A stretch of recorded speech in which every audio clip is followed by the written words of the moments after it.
ഹേ beautiful souls, 10ാം ക്ലാസ്സിന്റെ text ബുക്കിൽ വന്നിട്ടുള്ള മാറ്റങ്ങളൊക്കെ എല്ലാവരും അറിഞ്ഞു കാണുമല്ലോ അല്ലേ? അപ്പൊ നമ്മൾ ഇന്ന് ചെയ്യാൻ വേണ്ടി പോകുന്നത് SSLCയിലെ ഇംഗ്ലീഷ് ടെക്സ്റ്റ് ബുക്കിലെ ആദ്യത്തെ യൂണിറ്റിലെ ആദ്യത്തെ ചാപ്റ്ററായ a very old man with enormous wings എന്ന ഗബ്രിയൽ ഗാർസിയ മാർക്കസിന്റെ ഒരു ചെറുകഥയാണ് നമ്മൾ പഠിക്കാൻ വേണ്ടി പോകുന്നത്. അപ്പൊ എല്ലാവരും ആ ഒരു കഥ കേൾക്കാൻ റെഡിയാണോ? നമുക്ക് ആദ്യം ഒന്ന് എബൌട്ട് ദി ഓഥർ പരിചയപ്പെടാം. Gabriel Garcia Marquez 1927-2014. അപ്പോൾ നമ്മളുടെ എഴുത്തുകാരൻ ഗബ്രിയൽ ഗാർസിയ മാർക്കസ്, അദ്ദേഹം ജനിക്കുന്നത് 1927 അദ്ദേഹത്തിൻ്റെ മരണം 2014 വാസ് എ കൊളംബിയൻ നോവലിസ്റ്റ്. അദ്ദേഹം ഏത് രാജ്യക്കാരനാണ്? കൊളംബിയ എന്ന് പറയുന്ന രാജ്യത്ത് നിന്നുള്ള എഴുത്തുകാരനാണ്. And one of the greatest writers of 20th century, 20ാം നൂറ്റാണ്ടിലെ തന്നെ ഏറ്റവും പ്രഗത്ഭനായിട്ടുള്ള ഒരു എഴുത്തുകാരനായിരുന്നു ഗബ്രിയൽ ഗാർസിയ മാർക്കസ് എന്ന് പറയുന്ന എഴുത്തുകാരൻ. He was awarded the Nobel price four literature in 1982. 1982 അദ്ദേഹത്തിന് നൊബൽ പ്രൈസ് കിട്ടിയിട്ടുണ്ട്. അതും സാഹിത്യത്തിനുള്ള നൊബൽ പ്രൈസ് അദ്ദേഹത്തിന് കിട്ടിയിട്ടുണ്ട്. His notable works are love in the time of cholera. അദ്ദേഹത്തിൻ്റെ പ്രധാനപ്പെട്ട കൃതികളുടെ പേരുകളാണ് അവിടെ കൊടുത്തിട്ടുള്ളത്. അതുപോലെ തന്നെ no one writes to the colonel and 100 years of solitude. ഇതൊക്കെ അദ്ദേഹത്തിൻ്റെ വളരെ പ്രശസ്തമായിട്ടുള്ള കൃതികളാണ്. He is one of the best known in Latin American writers of our time. അതായത് ഈ ഒരു കാലഘട്ടത്തിൽ ജീവിച്ചിരുന്നതിൽ തന്നെ ഏറ്റവും വളരെയധികം അറിയപ്പെട്ടിരുന്ന ഒരു ലാറ്റിൻ അമേരിക്കൻ എഴുത്തുകാരനായിരുന്നു ഗബ്രിയൽ ഗാർസിയ മാർക്കസ് എന്ന് പറയുന്ന വ്യക്തി. ഇനി ഞാൻ നേരത്തെ മെൻഷൻ ചെയ്തതുപോലെ തന്നെ നമ്മൾക്ക് പഠിക്കാനുള്ളത് ഒരു ഷോർട്ട് സ്റ്റോറിയാണ്, ഒരു ചെറുകഥയാണ്.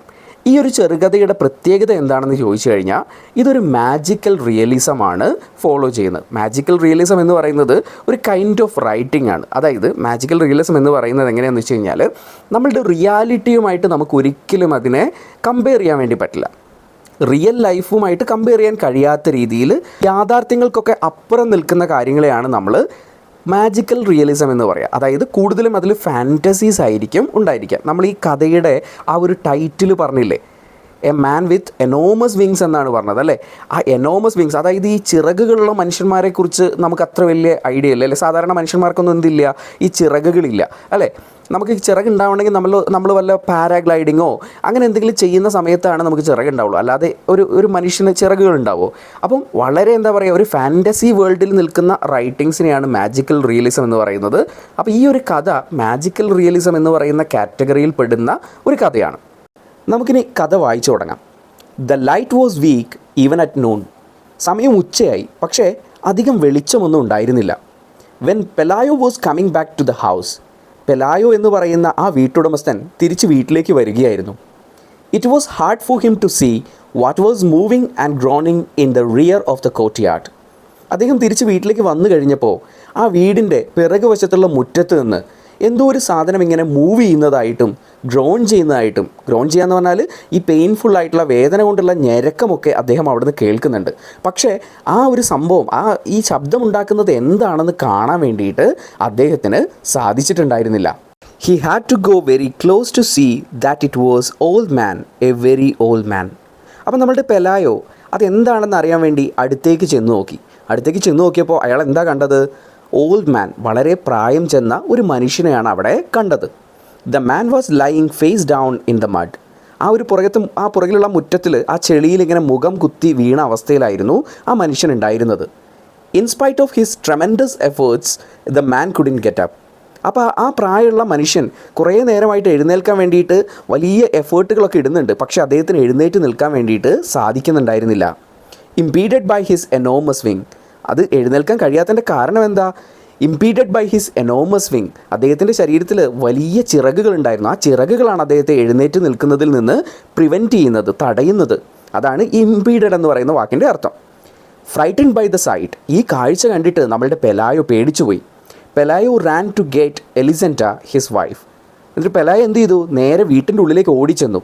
എന്തിനാണ് ഓടിച്ചെന്നത്? തൻ്റെ ഭാര്യയെ കൂട്ടിക്കൊണ്ടുവരാൻ വേണ്ടിയിട്ടായിരുന്നു. എലിസെൻറ്റ എന്ന തൻ്റെ ഭാര്യയെ കൂട്ടിക്കൊണ്ടുവരാൻ വേണ്ടിയിട്ട്. She was putting compresses on their sick child. അപ്പോൾ എലിസെൻ്റ് എന്തായിരുന്നു അവിടെ ചെയ്തുകൊണ്ടിരുന്നത്? തൻ്റെ കുട്ടിക്ക് സുഖമില്ലായിരുന്നു. അപ്പോൾ ആ കുട്ടിയുടെ ആ ശരീരത്തിലെ വേദനയൊക്കെ കുറയ്ക്കാൻ വേണ്ടിയിട്ട് കട്ടിയുള്ള ഡ്രസ്സൊക്കെ ഇങ്ങനെ ഇട്ട് കൊടുക്കുമായിരുന്നു. അപ്പോൾ ആ രീതിയിൽ ആ ജോലി ചെയ്തുകൊണ്ടിരിക്കുന്ന ഭാര്യയെ കൂട്ടിക്കൊണ്ടുവരാൻ വേണ്ടിയിട്ട് നമ്മളുടെ ആ ഒരു പെലായോ വീടിൻ്റെ ഉള്ളിലേക്ക് ഓടിച്ചെന്നു. He took her to the rear of the courtyard. Pelayo എന്ത് ചെയ്തു? തൻ്റെ ഭാര്യയെ ആ പിറകുവശത്തെ മുറ്റത്തേക്ക് കൊണ്ടുവന്നു. They both looked at the fallen body. അവർ രണ്ടുപേരും ചേർന്നിട്ട് അവിടെ വീണ് കിടക്കുന്ന ആ ശരീരത്തിലേക്ക് ഇങ്ങനെ നോക്കി. The man was dressed like a rag picker. അദ്ദേഹത്തിൻ്റെ ആ ഒരു ഡ്രസ്സിംഗ് ഒക്കെ കണ്ടു കഴിഞ്ഞാൽ ഒരു റാക്ക് പിക്കറെ പോലെ, അതായത് പഴയ വസ്ത്രങ്ങളൊക്കെ വിൽക്കുന്ന ആളെ പോലെയൊക്കെ തോന്നുന്നുണ്ടായിരുന്നു. കാരണം അദ്ദേഹത്തിൻ്റെ ഡ്രസ്സിംഗ് ഒക്കെ അങ്ങനെ ആയിരുന്നു. There were only a few faded hairs left on his bald skull and very few teeth in his mouth. അദ്ദേഹത്തിൻ്റെ ആ കഷണ്ടി വന്നിട്ടുള്ള തലയിൽ കുറച്ച് കുറച്ച് മുടികൾ മാത്രം, അത് ഇങ്ങനെ ഗ്രേ ആയിട്ടുള്ള കുറച്ച് മുടികൾ മാത്രമേ ബാക്കിയുള്ളൂ. പിന്നെ വായിലാണെങ്കിൽ കുറച്ച് പല്ലുകൾ മാത്രമേ ബാക്കിയുള്ളൂ. His pitiful condition seem that of a drenched great grandfather. അപ്പോൾ ആ മഴയിൽ ഇങ്ങനെ കുതിർന്ന് കിടക്കുന്ന അയാളെ കാണുമ്പോൾ അദ്ദേഹത്തിൻ്റെ ആ ഒരു കണ്ടീഷൻ കാണുന്ന സമയത്ത് ഒരു ഗ്രേറ്റ് ഗ്രാൻഡ് ഫാദർ, ഒരു മുതുമുത്തച്ഛൻ ഇങ്ങനെ വെള്ളത്തിൽ നനഞ്ഞ് കിടക്കുന്ന പോലെ ആയിട്ടാണ് അവർക്ക് തോന്നിയത്. This took away any sense of grandeur he might have had. ചെറുപ്പകാലഘട്ടത്തിൽ ഉണ്ടായിരുന്ന ആ ഒരു ഗാംഭീര്യമൊന്നും ആ പ്രായമായി കഴിഞ്ഞപ്പോൾ അദ്ദേഹത്തിൻ്റെ മുഖത്ത് ഉണ്ടായിരുന്നില്ല. And his huge buzzard wings dirty half plucked were entangled in the mud. അദ്ദേഹത്തിൻ്റെ ശരീരത്തിലാണെങ്കിലോ ഈ വേട്ടമൃഗങ്ങളുടെയൊക്കെ, അതായത് വേട്ടപ്പക്ഷികളുടെയൊക്കെ ശരീരത്തിലുള്ളതുപോലെ വലിയ വിങ്സ് ഉണ്ടായിരുന്നു, ചിറകുകളുണ്ടായിരുന്നു. ആ വിങ്സിൻ്റെ അവസ്ഥ എന്താണ്? ഡേർട്ടി, ചെളി പുരണ്ട് കിടക്കുകയാണ്. ഹാഫ് പ്ലഗ്ഡ്, അതിൻ്റെ മുകളിലുള്ള തൂവലുകളൊക്കെ പകുതി പറിച്ചെടുക്കപ്പെട്ട അവസ്ഥയിലാണ്. Were entangled in the mud. അപ്പോൾ ആ മുറ്റത്തുണ്ടായിരുന്ന ചെളിയിൽ ഇങ്ങനെ കെട്ടുപിണഞ്ഞതുപോലെ ആ ചിറകുകളിങ്ങനെ കിടക്കുകയായിരുന്നു. ആ ചിറകോട് കൂടിയിട്ട് ആ മനുഷ്യൻ അവിടെ കിടക്കുകയായിരുന്നു. They looked at him so long and so closely that Peleo and Elisenda very soon overcame their surprise. അപ്പോൾ നമ്മളുടെ ഹസ്ബൻഡും വൈഫും, അതായത് പെലോയും എലിസൻ്റെയും എന്ത് ചെയ്തു? കുറച്ചു നേരം ആ മനുഷ്യനിങ്ങനെ നോക്കിക്കൊണ്ട് നിന്നു. അങ്ങനെ പതുക്കെ അവർക്കുണ്ടായിരുന്ന പേടിയും ആ ഒരു സർപ്രൈസൊക്കെ പതുക്കെ കുറഞ്ഞു വന്നു. ആ പേടിയൊക്കെ ഒന്ന് കുറഞ്ഞു വന്നു. In the end they found him familiar. അങ്ങനെ നോക്കി നിന്ന് ഒരു വളരെ പരിചയമുള്ള ആളെ പോലെയൊക്കെ അവർക്ക് തോന്നിത്തുടങ്ങി. Then they dared speak to him. അങ്ങനെ അയാളോട് സംസാരിക്കാൻ വേണ്ടിയിട്ടുള്ള ധൈര്യമൊക്കെ അവർക്ക് കിട്ടി. He answered in a incomprehensible dialect. അങ്ങനെ അയാളോട് കുറച്ച് കാര്യങ്ങളൊക്കെ ചോദിച്ചു കഴിഞ്ഞപ്പോൾ അയാൾ ഉത്തരം പറഞ്ഞു കഴിഞ്ഞപ്പോൾ എന്താ സംഭവിച്ചത്? ഇവർക്ക് മനസ്സിലാവാത്ത ഒരു ഭാഷയിലായിരുന്നു അയാൾ സംസാരിച്ചത്. With a strong sailors voice. ഒരു കപ്പൽ നാവികൻ്റെയൊക്കെ ശബ്ദം, അതായത് എങ്ങനെയാണ് സ്ട്രോങ് ആയിട്ടുള്ള വളരെ ഗാംഭീര്യമുള്ള ശബ്ദത്തോടു കൂടിയിട്ടായിരുന്നു അദ്ദേഹം സംസാരിച്ചത്. They concluded that he was a lonely castaway from some foreign ship wrecked by the storm. അപ്പോൾ തലേ ദിവസം ഉണ്ടായിട്ടുള്ള ആ വലിയൊരു കൊടുങ്കാറ്റിലും മഴയിലുമൊക്കെ തകർന്നു പോയ ഏതെങ്കിലും വിദേശ കപ്പലിൽ നിന്ന് രക്ഷപ്പെട്ടു വന്നിട്ടുള്ള കാസ്റ്റവേ ആയിരിക്കും ഇദ്ദേഹമെന്ന് അവരൊരു നിഗമനത്തിലെത്തി. കാസ്റ്റവേ എന്ന് പറഞ്ഞിട്ടുണ്ടെങ്കിൽ തകർന്നു പോയിട്ടുള്ള കപ്പലിലെ നാവികരെയാണ് നമ്മൾ കാസ്റ്റവേ എന്ന് വിളിക്കുക. Then they called a neighbor woman to see him. അപ്പോൾ അവർ പിന്നെ എന്ത് ചെയ്തു? തൊട്ടടുത്ത വീട്ടിലുണ്ടായിരുന്ന ഒരു സ്ത്രീയെ വിളിച്ചിട്ട് ഈ ആളെ കാണിച്ചു കൊടുത്തു. All she needed was one look to show them their mistake. അവരൊരൊറ്റ കാഴ്ചയിൽ തന്നെ ഇവരുടെ മിസ്റ്റേക്ക് എന്താണെന്ന് മനസ്സിലാക്കുകയും ചെയ്തു. He is an angel she told them. എന്നിട്ട് ആ ഒരു അടുത്ത വീട്ടിലെ ആ ഒരു സ്ത്രീ എന്തു പറഞ്ഞു? ഇദ്ദേഹം ഒരു ഏഞ്ചലാണ്, ഒരു ദേവതയാണ്, അല്ലെങ്കിൽ ഏഞ്ചലാണ്. And he must have been coming for the child. ഈ ഏഞ്ചൽ എന്തിനു വേണ്ടി വന്നിരിക്കുക? നിങ്ങളുടെ കുട്ടിക്ക് സുഖമില്ലല്ലോ, അപ്പോൾ ആ കുട്ടിയെ സുഖപ്പെടുത്താൻ വേണ്ടി വന്നിട്ടുള്ള ഏഞ്ചലാണ്. But the poor fellow is so old. പക്ഷേ ഇങ്ങോട്ട് പറഞ്ഞു വിട്ട് വന്നിട്ടുള്ള ഈ ഏഞ്ചൽ കുറച്ച് പ്രായമുള്ള ആളായിരുന്നു. That the rain knocked him down. അതുകൊണ്ടാണ് അദ്ദേഹം ഈ മഴയത്ത് കുടുങ്ങിയിട്ട് ഇവിടെ ഇങ്ങനെ നിലത്ത് വീണു പോയത് എന്ന് അടുത്ത വീട്ടിലെ സ്ത്രീ ഇവരോട് പറഞ്ഞു. On the following day, everyone knew that flesh and blood angel was held captive in Pelayo's house. പിറ്റേ ദിവസം ആയപ്പോഴേക്കും ആ ഗ്രാമത്തിലുള്ള എല്ലാ ആൾക്കാർക്കും അറിയാൻ വേണ്ടിയിട്ട് കഴിഞ്ഞു, നമ്മളുടെ പെലായോയുടെ വീട്ടിൽ ഒരു ഏഞ്ചലിനെ, മനുഷ്യരൂപമുള്ള ഒരു ഏഞ്ചലിനെ ക്യാപ്റ്റീവ് എന്ന് പറഞ്ഞാൽ തടവിലാക്കി വെക്കുക, അങ്ങനെ ഒരു തടവിലാക്കിയ ഒരു ഏഞ്ചലിനെ അവിടെ ഉണ്ട് എന്നുള്ളത് ആ നാട്ടിലെ എല്ലാവരും അറിഞ്ഞു. Pelayo watched over him all afternoon from the kitchen. Pelayo എന്ത് ചെയ്തു? ആ ഉച്ച കഴിഞ്ഞിട്ടുള്ള സമയമൊക്കെ ഒരു നിരീക്ഷണം, അതായത് അവിടെയുള്ള ആ മനുഷ്യനെ ഇങ്ങനെ നിരീക്ഷിച്ചുകൊണ്ടിരിക്കുകയായിരുന്നു. Armed with his bailiff's club. അപ്പോൾ നമ്മളുടെ പെലായോയുടെ ജോലി എന്താണെന്ന് വെച്ച് കഴിഞ്ഞാൽ ഒരു പ്രിസണിലെ ഗാർഡാണ്. അപ്പോൾ അദ്ദേഹത്തിൻ്റെ കയ്യിൽ ഒരു വടി ഉണ്ടായിരുന്നു, അതായത് ആ ഒരു തടവിലാക്കപ്പെട്ട ആൾക്കാരെയൊക്കെ നിയന്ത്രിക്കാൻ വേണ്ടി ഉപയോഗിക്കുന്ന ഒരു വടി ഉണ്ടായിരുന്നു, ലാത്തിയൊക്കെ പോലുള്ള. അപ്പോൾ ആ ഒരു വെപ്പണൊക്കെ ഉപയോഗിച്ചുകൊണ്ടാണ് അദ്ദേഹം ഇങ്ങനെ അയാളെ നോക്കിക്കൊണ്ടിരുന്നത്. ബിഫോർ ഗോയിങ് ടു ബെഡ്, ഉറങ്ങാൻ പോകുന്നതിന് മുമ്പായിട്ട് he dragged him out of the mud. അപ്പോൾ ആ ഏഞ്ചൽ ആയിട്ടുള്ള ആൾ എന്ത് ചെയ്തു? ആ ചെളിയിൽ നിന്ന് വലിച്ച് പുറത്തു കൊണ്ടുവന്ന് locked him with the hens in the chicken coop. എന്നിട്ട് എന്ത് ചെയ്തു, അടുത്ത് അവരുടെ വീട്ടിലുള്ള ആ ഒരു കോഴിക്കൂട്ടിലേക്ക് കൊണ്ടുപോയിട്ട് ആ കോഴികളുടെ കൂടെ ആ കോഴിക്കൂട്ടിൽ അദ്ദേഹത്തിനെ, ആ ഏഞ്ചലിനെ പൂട്ടിയിട്ടു. A short time afterwards the child woke up without fever and with a desire to eat. കുറച്ച് സമയം കഴിഞ്ഞപ്പോൾ നമ്മളുടെ പെലായോയുടെ കുട്ടി, സുഖമില്ലാതെ കിടന്ന കുട്ടി, ആ ഒരു പനിയൊക്കെ വിട്ടുമാറി അതിൽ നിന്ന് എഴുന്നേറ്റു. With a desire to eat, ഇത്രയും ദിവസം ഭക്ഷണമൊന്നും കഴിക്കാതിരിക്കായിരുന്നു. അപ്പം ഭക്ഷണം കഴിക്കാനുള്ള ഒരു ആഗ്രഹത്തോട് കൂടിയിട്ട് ആ കുട്ടി ആ അസുഖമൊക്കെ മാറിയിട്ട് എഴുന്നേറ്റ് വന്നു. Then they felt magnanimous and they decided to put the angel on a raft with a fresh water and provisions for 3 days. അപ്പോൾ ഈ ഒരു കാഴ്ച കണ്ടു കഴിഞ്ഞപ്പോൾ അവർക്ക് ആ ഒരു ഏഞ്ചലിനോട് വല്ലാത്തൊരു ദയവ് തോന്നി. കാരണം അത് ആ ഒരു ഏഞ്ചൽ വന്നതുകൊണ്ടായിരിക്കാം ചിലപ്പോൾ കുട്ടിക്ക് അസുഖമൊക്കെ മാറിയത് എന്ന് അവർ ചിന്തിച്ചു. എന്നിട്ട് അവരെന്ത് ചെയ്തു, ഒരു റാഫ്റ്റിൽ ആ ഏഞ്ചലിനെ ആ ഏഞ്ചലിന് ആവശ്യമായിട്ടുള്ള ഭക്ഷണവും അതുപോലെ തന്നെ വെള്ളവും ഒക്കെ റെഡിയാക്കിയിട്ട് leave him to his fate on the high seas. അയാൾ എന്ത് ചെയ്യാൻ വേണ്ടി തീരുമാനിച്ചു, ആ കടലിലേക്ക് ഒഴുക്കി വിടാൻ വേണ്ടി, അയാളുടെ വഴിക്ക് ഒഴുക്കി വിടാൻ വേണ്ടിയിട്ട് തീരുമാനിച്ചു. But when they went out into the courtyard at the first light of the dawn. എന്നാൽ പിറ്റേ ദിവസം രാവിലെ അവർ ആ ഒരു മുറ്റത്തേക്ക് ഇറങ്ങി ചെന്നപ്പോൾ കണ്ട കാഴ്ച എന്ന് പറയുന്നത്, they found the whole neighbourhood in front of the chicken coop having fun with the angel. പിറ്റേ ദിവസം രാവിലെ ചെന്നപ്പോൾ കണ്ട കാഴ്ച എന്താ, ആ ഗ്രാമത്തിലുള്ള അവരുടെ വീടിനടുത്തുള്ള ആൾക്കാരൊക്കെ ആ ഒരു കോഴിക്കൂടിന് മുൻപിലായിട്ട് ഇങ്ങനെ വന്നു നിൽക്കുകയാണ്. എന്നിട്ടോ having fun with the angel, അവിടെ ഉണ്ടായിരുന്ന ആ ഏഞ്ചലുമായിട്ട് തമാശ കളിച്ചുകൊണ്ട് നിൽക്കുകയാണ്. The visitors were tossing him things to eat through the openings in the coop. അവിടെ കൂടിയിരുന്ന ആൾക്കാർ എന്താ ചെയ്തുകൊണ്ടിരുന്നത്, ഏഞ്ചലിന് കഴിക്കാനുള്ള ഭക്ഷണം ആ ഒരു കോഴിക്കൂടിനുള്ളിലേക്ക് ഇങ്ങനെ ടോസ് ചെയ്യാണ്, എറിഞ്ഞു കൊടുത്തുകൊണ്ടിരിക്കുകയാണ്. And it was as if were in supernatural creature but a circus animal. അപ്പോൾ അതൊരു ഏഞ്ചലാണ്, അല്ലെങ്കിൽ എന്താ പറയുക, ഒരു സൂപ്പർ നാച്ചുറൽ ആയിട്ടുള്ള അമാനുഷികമായിട്ടുള്ള കഴിവുള്ള ഒരു ആളാണ്. പക്ഷേ അദ്ദേഹത്തിന് ട്രീറ്റ് ചെയ്യുന്നത് എങ്ങനെയാണ്, ഒരു സർക്കസ് ആനിമലിനെ പോലെ, കൂട്ടിലടയ്ക്കപ്പെട്ട ഒരു സർക്കസ് ആനിമലിനെ പോലെ ആയിരുന്നു അവിടെയുള്ള ആൾക്കാർ ട്രീറ്റ് ചെയ്തുകൊണ്ടിരുന്നത്. അപ്പോൾ ഇങ്ങനെ ഭക്ഷണമൊക്കെ ഇങ്ങനെ എറിഞ്ഞു കൊടുക്കുന്നുണ്ടായിരുന്നു. The news of the captive angel spread with the great rapidity. അപ്പോൾ ഇങ്ങനെ ഒരു മാലാഖ തടവിലാക്കപ്പെട്ട കാര്യം, അല്ലെങ്കിൽ മാലാഖ വന്ന കാര്യം, ആ ഒരു ഗ്രാമം മൊത്തമായിട്ട് ആ ന്യൂസ് ഇങ്ങനെ സ്പ്രെഡായി. After a few hours the courtyard had a bustle of market place. കുറച്ച് സമയം കഴിഞ്ഞപ്പോഴേക്കും, കുറച്ച് മണിക്കൂറുകൾ കഴിഞ്ഞപ്പോഴേക്കും അവരുടെ ആ വീടിൻ്റെ മുറ്റം മൊത്തത്തിൽ ഒരു ചന്ത പോലെയായി മാറിയിട്ടുണ്ടായിരുന്നു. ആൾക്കാരൊക്കെ തിങ്ങി നിറഞ്ഞ് ഒരു ചന്ത പോലെയായി മാറിയിട്ടുണ്ടായിരുന്നു. The couple had to call in troops to disperse the mob. അപ്പോൾ പെലായോയും എലിസൻ്റെയും എന്ത് ചെയ്തു, അവിടെ ഉണ്ടായിരുന്ന പോലീസുകാരുടെ സഹായം തേടി അവിടെയുള്ള ആ ഒരു ജനക്കൂട്ടത്തെയൊക്കെ പിരിച്ചുവിടാൻ വേണ്ടിയിട്ട്. They got the idea of fencing in the yard. എന്നിട്ട് അവരൊരു കാര്യം ഇങ്ങനെ തീരുമാനിച്ചു, ആ ഒരു എന്ത് ചെയ്യാം, കോർട്ട്യാർഡിന് ചുറ്റും ഒരു മതിൽ അല്ലെങ്കിൽ ഒരു ഫെൻസ് ഉണ്ടാക്കുന്നതിനെ കുറിച്ച് ചിന്തിച്ചു. And charging 5 cents for admission to see the Angel.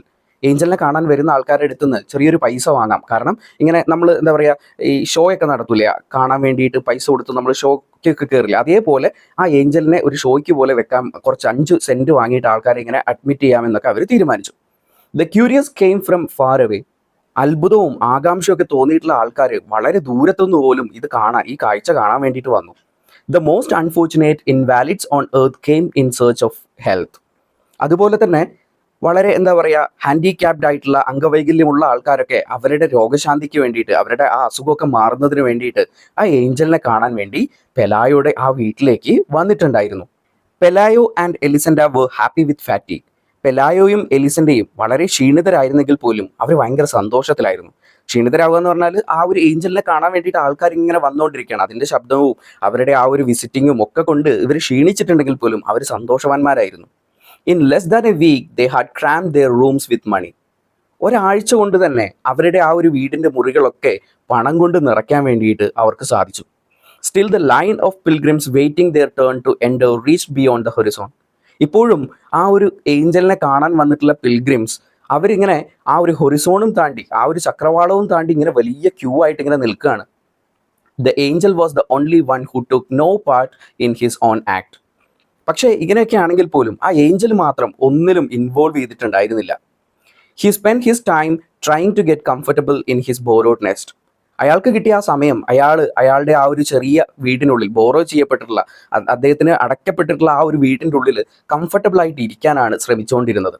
At first they try to make him eat some mothballs. അപ്പോൾ ഈ കാഴ്ചക്കാരായിട്ട് വന്നിട്ടുള്ള ആൾക്കാർ അദ്ദേഹത്തിനെ കൊണ്ട് മോത്ത് ബോൾസ് തീറ്റിക്കാൻ, മോത്ത് ബോൾസ് എന്ന് പറഞ്ഞിട്ടുണ്ടെങ്കിൽ പെസ്റ്റിസൈഡ്, കീടനാശിനിയാണ്. അപ്പോൾ ഇങ്ങനെ ഒരു എന്താ പറയുക, ബോളിൻ്റെ രൂപത്തിൽ ഉള്ള ഒരു പെസ്റ്റിസൈഡ് തീറ്റിക്കാനൊക്കെ ശ്രമിച്ചെങ്കിൽ പോലും അദ്ദേഹം അതൊന്നും കഴിച്ചില്ല. But he ate nothing but eggplant മഷ്.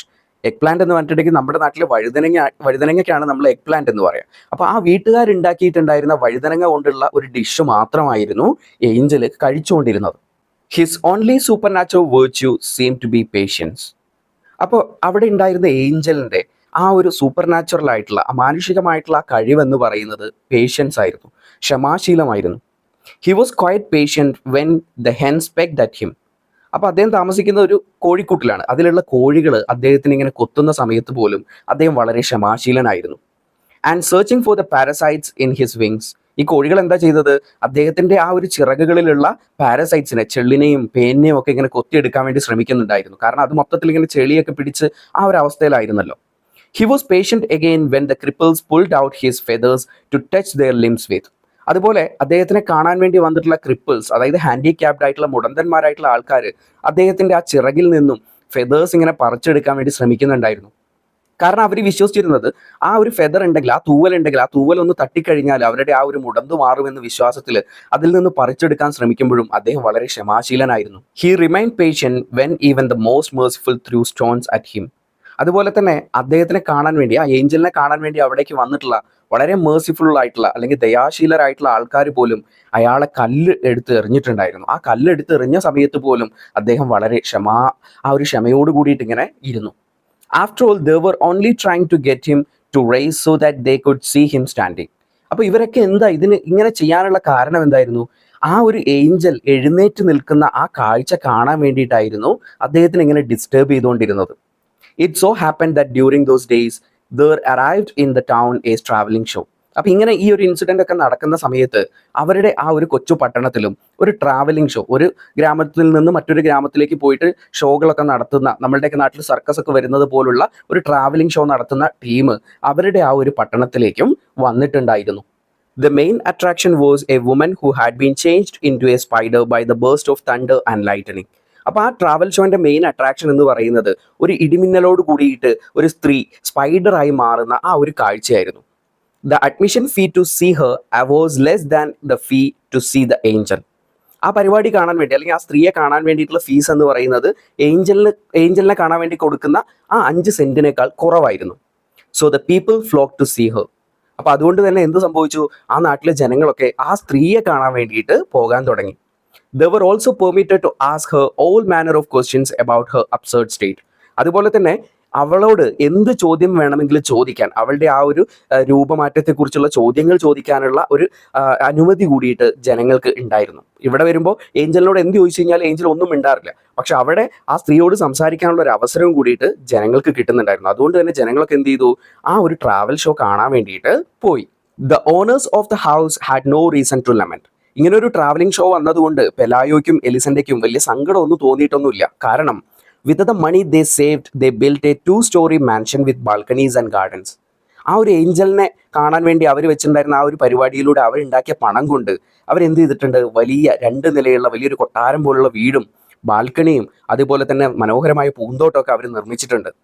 It also had high netting so that crabs wouldn't get in during the winter season ആയി കഴിഞ്ഞിട്ടുണ്ടെങ്കിൽ പഴയ വീട്ടിലേക്ക് ഇങ്ങനെ ആ ഒരു ക്രാബുകൾ കയറി വരുമായിരുന്നു. ഇപ്പോൾ അതിന് വേണ്ടിയിട്ട് നെറ്റൊക്കെ ഇട്ട് അവർ അതിനൊക്കെ അടച്ചുറപ്പൊക്കെ കൊണ്ടുവന്നിട്ടുണ്ട്. The iron bars on the windows. അതുപോലെ ജനാലയ്ക്ക് നല്ല കട്ടിയുള്ള അയൺ ബാസ്, ഇരുമ്പ് കൊണ്ടുള്ള ആ ഒരു ദണ്ടുകളൊക്കെ വെച്ചിട്ടുണ്ട്. So that angels wouldn't get in. അതുകൊണ്ട് തന്നെ ഏഞ്ചൽസിനൊന്നും ഇപ്പോൾ ആ വീടിൻ്റെ ഉള്ളിലേക്ക് കയറി വരാൻ വേണ്ടി പറ്റില്ല. അത്രയും സുരക്ഷിതമായിട്ട് അവരൊരു വീടൊക്കെ ഉണ്ടാക്കിയിട്ടുണ്ട്. Pelayo also set up a rabbit warren and gave up his job bailiff for good. അപ്പോൾ പെലായോ ആദ്യം ഒരു പ്രിസണിലെ ഗാർഡായിരുന്നല്ലോ, ആ ജോലിയൊക്കെ വിട്ടിട്ട് ഇപ്പോൾ മുയൽ വളർത്തലിലേക്കൊക്കെ ഇറങ്ങിയിട്ടുണ്ട്. എലിസൻഡ bought some satin pumps with high heels and many dresses of iridescent silk.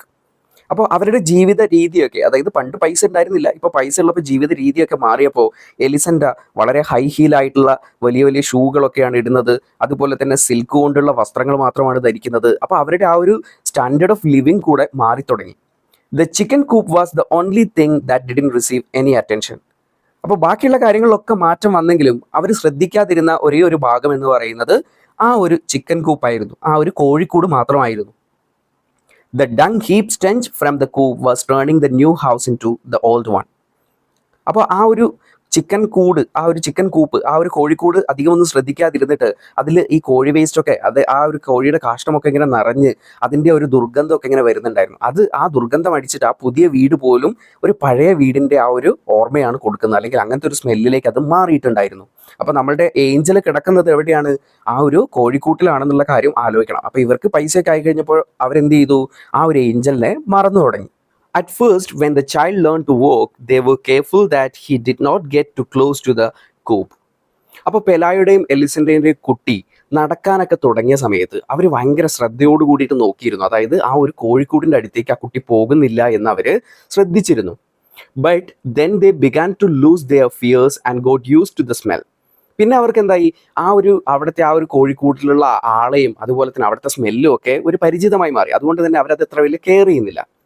Before the child got into the second teeth, ആ കുട്ടിക്ക് രണ്ടാമത്തെ പല്ല് മുളയ്ക്കുന്ന ആ സമയത്ത് he would gone inside the chicken coop to play. നമ്മുടെ കുട്ടി എന്ത് ചെയ്തു? ആ ഒരു കോഴിക്കൂടിനുള്ളിൽ കളിക്കാൻ വേണ്ടിയിട്ട് പോയി. As the wires were falling apart, അപ്പോൾ അതിനെങ്ങനെ എന്താ പറയുക, അതിൻ്റെ മുകളിൽ ഉണ്ടായിരുന്ന ആ ഒരു ഇരുമ്പിൻ്റെ നെറ്റൊക്കെ പൊളിഞ്ഞ് വീണ് പോയിട്ടുണ്ട്. അതിൻ്റെ ഇടയിലൂടെ ആയിരുന്നു കുട്ടി അതിൻ്റെ ഉള്ളിൽ കളിക്കാൻ വേണ്ടി പോയത്. ദേ both came down with the chicken pox at the same time. അപ്പോൾ എന്ത് സംഭവിച്ചു? ഈ ഏഞ്ചലിനും കുട്ടിക്കും ഒരേ സമയം തന്നെ ചിക്കൻ പോക്സ് എന്ന് പറയുന്ന അസുഖം പിടിപെടുകയും ചെയ്തു. The doctor who took care of the child couldn't resist the temptation to listen to the angel's heart. അപ്പോൾ ആ കുട്ടിയെ പരിചരിക്കാൻ വേണ്ടി വന്ന ഡോക്ടർക്ക് എന്തു പറ്റി? ആ ഒരു ഏഞ്ചലിനെ കൂടിയിട്ട്, ആ ഏഞ്ചലിൻ്റെ ആ ഒരു ഹൃദയത്തിൽ വരുന്ന ശബ്ദമൊക്കെ കേൾക്കാൻ, അല്ലെങ്കിൽ ആ ഏഞ്ചലിനെ കൂടെ ഒന്ന് പരിചരിക്കണമെന്ന് അദ്ദേഹത്തിന് തോന്നി. He found so much whistling in the heart and the sounds in the kidneys. അപ്പോൾ പരിശോധിച്ച് കഴിഞ്ഞപ്പോൾ ആ ഒരു ഏഞ്ചലിൻ്റെ ഹൃദയത്തിൽ നിന്ന് ശബ്ദങ്ങൾ ഉണ്ടാവുന്നു, വിസിലടിക്കുന്ന പോലെ ശബ്ദങ്ങൾ ഉണ്ടാവുന്നുണ്ട്, അതുപോലെ കിഡ്നിയിൽ നിന്നും ശബ്ദങ്ങളൊക്കെ ഉണ്ടാവുന്നുണ്ട്. What surprised him most, however the logic of his wings. ആ ഡോക്ടറെ സംബന്ധിച്ചിടത്തോളം വളരെ അത്ഭുതം തോന്നിയൊരു കാര്യം, എങ്ങനെയാണ് ഈ വിങ്സ് ആ മനുഷ്യന് ഉണ്ടായത് എന്ന കാര്യമായിരുന്നു. ദേ seam so natural on that completely human organism. ആ ഒരു ഏഞ്ചലിനെ സംബന്ധിച്ചിടത്തോളം അദ്ദേഹത്തിൻ്റെ ബാക്കിയുള്ള ശരീരഭാഗങ്ങളൊക്കെ മനുഷ്യൻ്റെ പോലുള്ള ശരീരഭാഗങ്ങളാണ്. പക്ഷേ എങ്ങനെ മനുഷ്യനെ പോലുള്ള ഒരു വ്യക്തിക്ക് ഇങ്ങനെ ആ ഒരു ചിറകുകൾ ഉണ്ടായി എന്ന് അദ്ദേഹത്തിന് ഒരു സർപ്രൈസ് ആയി തോന്നി. He couldn't understand why other people didn't have them too. എന്തുകൊണ്ടാണ് സാധാരണ മനുഷ്യന്മാർക്ക്, മറ്റുള്ള മനുഷ്യന്മാർക്കൊന്നും ഇതില്ലാത്തത് എന്നതിനെ കുറിച്ചൊക്കെ നമ്മളുടെ ഡോക്ടർ ഇങ്ങനെ ചിന്തിച്ചു. And when the child began the school, the sun and the rain had caused the collapse of the chicken coop. അങ്ങനെ നമ്മളുടെ കുട്ടി വളർന്നു വലുതായി സ്കൂളിൽ പോകാൻ വേണ്ടിയിട്ടുള്ള പ്രായമൊക്കെ ആയി, സ്കൂളിൽ പോകുന്ന സമയം ആയി. ആ സമയത്ത് ഈ മഴയും വെയിലും ഒക്കെ അടിച്ചിട്ട് ആ ഒരു ചിക്കൻ കൂപ്പ്, ആ ഒരു കോഴിക്കൂട് തകർന്നു പോയിട്ടുണ്ടായിരുന്നു. The angel went dragging himself about here and there like a stray dying man. ഒരു മരിക്കാൻ വേണ്ടി പോകുന്ന ഒരു പ്രായമായ വ്യക്തിയെ പോലെ ഏഞ്ചൽ തൻ്റെ ശരീരവും വലിച്ചുകൊണ്ട് അങ്ങോട്ടും ഇങ്ങോട്ടും ഒക്കെ ഇങ്ങനെ നടക്കുകയായിരുന്നു. He seemed to be so many places at the same time. അപ്പോൾ ഇങ്ങനെ പല സ്ഥലങ്ങളിൽ ഇങ്ങനെ പ്രത്യക്ഷപ്പെടുന്നത് പോലെ ആയിട്ടായിരുന്നു ആ മരിക്കാൻ കിടക്കുന്ന ആ ഒരു പ്രായമായിട്ടുള്ള ആ ഏഞ്ചൽ ഓരോ ഭാഗത്തുകൂടെ ഇങ്ങനെ നടന്നുകൊണ്ടിരുന്നത്. He could scarcely eat and his eyes had also become so foggy that he went about bumping into post. അപ്പോൾ നമ്മളുടെ ഏഞ്ചൽ ഇപ്പോൾ ഭക്ഷണമൊന്നും അധികം കഴിക്കാറില്ല. അതുപോലെ തന്നെ അദ്ദേഹത്തിൻ്റെ കണ്ണുകളിലുള്ള കാഴ്ചയൊക്കെ മങ്ങി തുടങ്ങി, അൺക്ലിയർ ആയി മാറിയിട്ടുണ്ട്. അതുകൊണ്ട് തന്നെ അയാൾ ഇങ്ങനെ അങ്ങോട്ടും ഇങ്ങോട്ടൊക്കെ നടക്കുന്ന സമയത്ത് അവിടെയുള്ള പോസ്റ്റുകളിലൊക്കെ പോയിട്ട് കൂട്ടിയിടിക്കുന്നുമുണ്ട്. Pelayo threw a blanket over him and let him sleep in the shed. അപ്പോൾ വീടിൻ്റെ പുറകിലുള്ള ഷെഡിൽ അയാൾ കിടന്നുറങ്ങിക്കോട്ടെ എന്ന് കരുതിയിട്ട് നമ്മുടെ പെലായോ എന്ത് ചെയ്തു? ഒരു പുതപ്പൊക്കെ അയാളുടെ മുകളിൽ വിരിച്ചു കൊടുത്തു. Only then did they notice that he had A temperature at night. അപ്പോഴാണ് അവർ ശ്രദ്ധിച്ചത് രാത്രിയിൽ ഈ ഏഞ്ചലിന് വല്ലാതെ പനിക്കുന്നുണ്ട്, അല്ലെങ്കിൽ നല്ല രീതിയിൽ ശരീരത്തിൻ്റെ ആ ഒരു ചൂട് കൂടിയിട്ടുണ്ട്, ഒരു പനി വന്നിട്ടുണ്ട് എന്നുള്ള കാര്യം അവർ ശ്രദ്ധിച്ചത്. They became alarmed for they thought he was going to die. അപ്പോൾ പെലായോയും എലിസൻ്റെയൊക്കെ വിചാരിച്ചത് ഈ പനി വന്നിട്ട് ഈ ഏഞ്ചൽ മരിക്കാൻ വേണ്ടി പോവുകയാണെന്ന് അവർ കരുതി. And yet he not only survived his worse winter but seemed improved with the first sunny days. അപ്പോൾ അവിടെ ഉണ്ടായിരുന്ന അതിശൈത്യമുള്ള ആ ഒരു വിൻ്റർ സീസണൊക്കെ ആ ഒരു ഏഞ്ചൽ സർവൈവ് ചെയ്തു. പോരാത്തതിന് ആ ഒരു വെയിലടിച്ചു തുടങ്ങിയ സമയത്ത് അയാളിൽ കുറേ മാറ്റങ്ങളൊക്കെ സംഭവിച്ചു, അയാളുടെ ആ ഒരു ആരോഗ്യത്തിലൊക്കെ മാറ്റങ്ങൾ സംഭവിച്ചു തുടങ്ങി. He remind motionless four several days in the farthest corner of the courtyard. ആ മുറ്റത്തിൻ്റെ അങ്ങേ കോണിൽ ഒരു അനക്കവുമില്ലാതെ കുറേ ദിവസങ്ങൾ അങ്ങനെ ചിലവഴിച്ചു. At the beginning of the December some large stiff feathers began to grow on his wings. അങ്ങനെ ഡിസംബർ മാസം ആയി കഴിഞ്ഞപ്പോൾ ആ ഒരു ഏഞ്ചലിൻ്റെ ആ ഒരു ചിറകിൽ, ആ ഒരു വിങ്സിൽ നല്ല സ്റ്റിഫായിട്ടുള്ള ഒരു എന്താ പറയുക, സ്റ്റിഫ് എന്ന് പറയുമ്പോൾ നല്ല സ്ട്രോങ് ആയിട്ടുള്ള രീതിയിലുള്ള ഫെതേഴ്സ്, അതായത് തൂവലുകൾ ഇങ്ങനെ പൊട്ടി മുളച്ച് വരാൻ വേണ്ടി തുടങ്ങി. They look like the feathers of scarecrow. അപ്പോൾ എങ്ങനെ ഉണ്ടായിരുന്ന ആ ഒരു തൂവലുകളെ കുറിച്ച് എങ്ങനെയാണ് പറയുന്നത്? സ്കെയർക്രോ, അതായത് നമ്മുടെ നാട്ടിലൊക്കെ ഇങ്ങനെ കണ്ണ് തട്ടാതിരിക്കാനും അല്ലെങ്കിൽ പക്ഷികൾ ഓടിക്കാനൊക്കെ വേണ്ടിയിട്ട് നമ്മൾ നോക്കുകുത്തികൾ വെക്കില്ലേ, അതേപോലെ അതിൻ്റെ പുറത്തൊക്കെ നമ്മളിങ്ങനെ ഒട്ടിച്ചു വെക്കുന്നത് പോലുള്ള സ്ട്രോങ് ആയിട്ടുള്ള ഫെദേഴ്സ് അദ്ദേഹത്തിൻ്റെ ശരീരത്തിൽ ആ ഒരു വിങ്സിൽ ഇങ്ങനെ പൊട്ടിമുളയ്ക്കാൻ വേണ്ടിയിട്ട് തുടങ്ങി. One morning, Elisenda was cutting some bunches of onions for lunch when the wind blew into the kitchen. ഒരു ദിവസം രാവിലെ നമ്മുടെ എലിസണ്ട ഉച്ചത്തെ ആ ഒരു ഭക്ഷണത്തിന് വേണ്ടിയിട്ടുള്ള ഉള്ളിയൊക്കെ ഇങ്ങനെ അരിഞ്ഞുകൊണ്ടിരിക്കുകയായിരുന്നു. പെട്ടെന്ന് ആ കിച്ചണിലേക്ക് ശക്തമായിട്ട് കാറ്റ് വീശാൻ വേണ്ടിയിട്ട് തുടങ്ങി. Then she went to the window and found the angel in his first attempts to flight. അപ്പോൾ അവരെന്ത് ചെയ്തു? ആ ജനാലയുടെ അടുത്ത് പോയി നോക്കിയ സമയത്ത് നമ്മളുടെ ഏഞ്ചൽ പറന്നുയരാൻ വേണ്ടിയിട്ട് ശ്രമിക്കുന്ന ആ ഒരു അറ്റംപ്റ്റ് നടത്തുന്ന കാഴ്ചയാണ് എലിസണ്ട കണ്ടത്. And these were clumsy that he was on the point of knocking the shed down as he couldn't get the grip on the air. അപ്പോൾ അത് വളരെ എന്താ പറയുക, വിഫലമായിട്ടുള്ള ശ്രമങ്ങളായിരുന്നു നടത്തിക്കൊണ്ടിരുന്നത്. ഓരോ പ്രാവശ്യം ഇങ്ങനെ പറന്നുയരാൻ വേണ്ടിയിട്ടുള്ള ശ്രമം ഇങ്ങനെ നടത്തുന്നുണ്ട്. അതിൻ്റെ ആ ഒരു ശക്തി കൊണ്ട് അവിടെ ഉണ്ടായിരുന്ന ആ ഒരു കോഴിക്കോട് പൂർണ്ണമായിട്ട് തകർന്നു പോകുന്ന ഒരു അവസ്ഥയിലാണ്. അപ്പോൾ എന്നിട്ട് ഇങ്ങനെ കഷ്ടപ്പെട്ട് പറന്നുയരാൻ വേണ്ടി ശ്രമിക്കുന്നുണ്ട്, പക്ഷെ അത് നടക്കുന്നില്ല. But then he did manage to gain altitude. അങ്ങനെ കുറച്ച് നേരത്തെ ആ ശ്രമങ്ങൾക്ക് ശേഷം നമ്മളുടെ ആ ഒരു ഏഞ്ചലിന് ആകാശത്തേക്ക് പറന്നുയരാൻ, ആ ഉയരത്തിലേക്ക് പറന്നെത്താൻ വേണ്ടിയിട്ട് സാധിച്ചു. Elisenda let out a sigh of relief for herself and for him. അപ്പോൾ ഈ കാഴ്ച കണ്ട എലിസെൻഡയ്ക്ക് വല്ലാത്തൊരു ആശ്വാസം തോന്നി. അവൾക്ക് സ്വയം ഒരു ആശ്വാസവും അതുപോലെ തന്നെ ആ ഏഞ്ചലിന് പറക്കാൻ കഴിഞ്ഞല്ലോ എന്നുള്ള ഒരു ആശ്വാസവും അവർക്ക് ഫീൽ ചെയ്തു. When she watch him pass over the last house. ആ ഒരു അടുക്കളയിൽ നിന്ന് ഇങ്ങനെ നോക്കുന്ന സമയത്ത് ആ അടുക്കളയിൽ നിന്ന് കാണാവുന്ന അവസാനത്തെ വീടിൻ്റെ മുകളിലൂടെ അതിങ്ങനെ പറന്നു പോകുന്ന കാഴ്ച നോക്കിക്കൊണ്ടിങ്ങനെ എലിസെൻഡ നിന്നു. He was holding himself up in some way with the risky flapping of senile vulture. അപ്പോൾ വളരെ പ്രായമുള്ള ഒരു കഴുകൻ എത്ര കഷ്ടപ്പെട്ടാണോ പറക്കുന്നത്, അതേപോലെ ആ ഒരു കഷ്ടപ്പാടോട് കൂടിയിട്ടായിരുന്നു ഏഞ്ചൽ ഇങ്ങനെ പറന്നു പോകുന്നുണ്ടായിരുന്നത്. ആ കാഴ്ച ഇങ്ങനെ നോക്കിക്കൊണ്ട് നമ്മളുടെ എലിസെൻഡ ആ ഒരു അടുക്കളയിൽ അങ്ങനെ നിന്നു. She kept watching him even when she was through cutting the onions. അപ്പോൾ അവൾ അവിടെ നിന്നിട്ട് ആ ഉള്ളി അരിഞ്ഞുകൊണ്ട് നിൽക്കുകയാണ്. ആ ഉള്ളി അരിയുന്ന സമയത്തും അവൾ നോക്കിക്കൊണ്ടിരുന്നത് ആ മാലാഖ ഇങ്ങനെ പറന്നു പോകുന്ന ആ കാഴ്ച തന്നെയായിരുന്നു. She kept on watching until it was no longer possible for her to see him. അപ്പോൾ തൻ്റെ കാഴ്ചയിൽ നിന്ന് മറയുന്നത് വരെ അവൾ ആ ഒരു മാലാഖ പറന്നു പോകുന്നത് ഇങ്ങനെ നോക്കിക്കൊണ്ടേ നിന്നു.